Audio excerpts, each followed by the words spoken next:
पाठ 9 कचरे से बिजली। प्रत्येक घर से फेंका गया थोड़ा थोड़ा कचरा इकट्ठा होकर विशाल ढेर बन जाता है। इस ढेर में खाली शीशियां, टूथपेस्ट की खाली ट्यूब, ढक्कन, पॉलीथीन की थैलियां, रद्दी कागज, पुराने जूते चप्पल, प्लास्टिक और रबर की टूटी फूटी वस्तुएं, सड़े गले कपड़े आदि होते हैं। महानगरों में कचरे के ढेर एक विकट समस्या बने हुए हैं। वहाँ के नगर निगम या नगर पालिका अधिकारियों के समक्ष हमेशा यह प्रश्न खड़ा रहता है कि इस कचरे को कहाँ फेंका जाए या इसका क्या उपयोग किया जाए। इस कचरे के ढेर में से कुछ चीजें चुन ली जाती हैं, जैसे कागज, प्लास्टिक, रबर आदि। इन पुरानी चीजों को गलाकर दोबारा नए उत्पाद भी बनाए जाते हैं, परंतु इसके बावजूद समस्त कूड़े कचरे का निपटारा एक समस्या ही बनी रहती है। ऊर्जा संकट के इस दौर में कुछ लोगों का ध्यान कचरे से बिजली बनाने की ओर गया। यूरोप इस क्षेत्र में अग्रणी रहा और जर्मनी में कूड़े कचरे से बिजली बनाने में सफलता प्राप्त हुई। आज कई देशों में कचरे से बिजली बनाने के संयंत्र स्थापित किए जा चुके हैं। सर्वाधिक संयंत्र जर्मनी में हैं, कुछ जापान, अमेरिका, ब्रिटेन आदि में हैं। अनुसंधानों से यह ज्ञात हुआ है कि कचरे में ऊर्जा की मात्रा 1200 से 1600 कैलोरी प्रति किलोग्राम होती है। विकसित देशों में यह मात्रा लगभग 3500 कैलोरी प्रति किलोग्राम तक पाई गई है। कचरे से बिजली प्राप्त करने के लिए पहले उसमें से कुछ चीजें यांत्रिक तरीकों द्वारा अलग कर ली जाती हैं, ताकि कचरे को आसानी से जलाया जा सके। फिर एक दूसरी मशीन द्वारा कूड़े कचरे में उपस्थित नमी की मात्रा को कम किया जाता है, क्योंकि गीले कचरे से बिजली प्राप्त करने में दिक्कत भी आती है और उसकी मात्रा भी कम होती है। कचरे में 10-15% नमी की मात्रा बिजली बनाने के लिए उपयुक्त रहती है। इस कार्य के लिए कचरे से प्राप्त बिजली का एक हिस्सा काम में ले लिया जाता है। कूड़े कचरे को गर्म करने का कार्य धीरे धीरे कई चरणों में पूरा किया जाता है। कचरे को जलाते समय यह ध्यान रखना पड़ता है कि उसमें कोई विस्फोट ना हो। संयंत्र में जलाए गए कचरे से 12 से 15% ऐसी राख भी मिलती है, जिससे पुनः ऊर्जा प्राप्त की जा सकती है।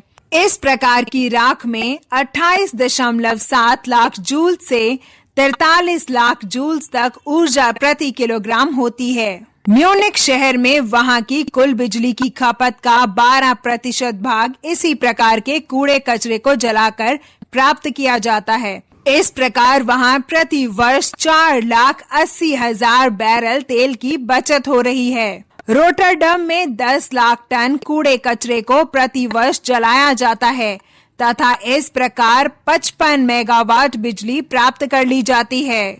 भारत में भी कई स्थानों पर इस प्रकार के संयंत्र स्थापित किए गए हैं। प्लास्टिक के कचरे से ईंधन।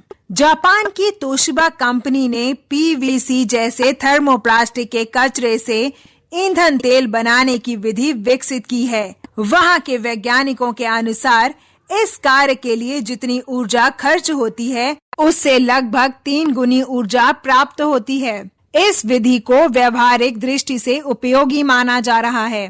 पृथ्वी को प्रदूषित करने वाले प्लास्टिक के कचरे का लगभग 20% हिस्सा थर्मोप्लास्टिक होता है। इस थर्मोप्लास्टिक को चूर्ण कर 400 डिग्री सेल्सियस तापमान पर तेल टैंक में गर्म किया जाता है। इस क्रिया से यह विघटित हो जाता है। उसके पश्चात इसमें सोडियम हाइड्रोक्लोराइड मिलाकर थर्मोप्लास्टिक से निकलने वाली क्लोरीन गैस को सोडियम क्लोराइड के रूप में बाहर निकाल लिया जाता है। सामान्य वायुमंडलीय दाब पर यह प्लास्टिक टूटकर लगभग समान अनुपात में विभिन्न लंबाइयों की कार्बन श्रृंखलाएं बनाता है। इसी प्रकार की हाइड्रोकार्बन श्रृंखलाएं पेट्रोल और डीजल में होती हैं। इस तरह से प्राप्त पदार्थ ईंधन के रूप में इस्तेमाल होता है। पुराने टायरों से बिजली। कचरे के ढेर में फेंके जाने वाले पुराने टायरों के द्वारा भी बिजली प्राप्त करने के प्रयास जारी हैं। मिडलैंड ब्रिटेन में पुराने बेकार पड़े टायरों को जलाकर बिजली पैदा करने का एक संयंत्र स्थापित किया गया है। 20 मेगावाट की अनुमानित क्षमता वाला यह संयंत्र 20,000 घरों को बिजली की आपूर्ति करता है। टायरों को जलाकर बिजली उत्पादन की यह प्रौद्योगिकी पर्यावरण की दृष्टि से भी सुरक्षित बताई जा रही है। वैसे सन 1970 से अमेरिका में टायरों से बिजली बनाने वाले संयंत्र काम कर रहे हैं और अब इनकी संख्या 125 से भी अधिक हो गई है। इस नई प्रौद्योगिकी में प्रारंभिक चरण में टायरों को एक बॉयलर में डाला जाता है। इनके जलने से उत्पन्न ताप को भाप में बदला जाता है और भाप से टरबाइन जनरेटर चलाया जाता है। इस प्रारंभिक दहन में टायरों की रबड़ तो जल जाती है, लेकिन नई प्रौद्योगिकी की विशेषता यह है कि इसमें दोबारा जलने का काम करने वाली रीबर्न टनलों का उपयोग होता है, जिसमें अर्धजले भाग भी अच्छी तरह जल जाते हैं और तापमान 2000 डिग्री फ़ारेनहाइट तक पहुंच जाता है। जलने के बाद बचे हुए अवयवों को ठंडा करने के बाद विशेष फिल्टरों से गुजारा जाता है, जहां इनसे जिंक आदि अवयव अलग हो जाते हैं। इसमें गंधक को अलग करने के लिए गैसों को चूने से उपचारित किया जाता है और प्राप्त गंधक को अन्य उद्योगों में इस्तेमाल कर लिया जाता है।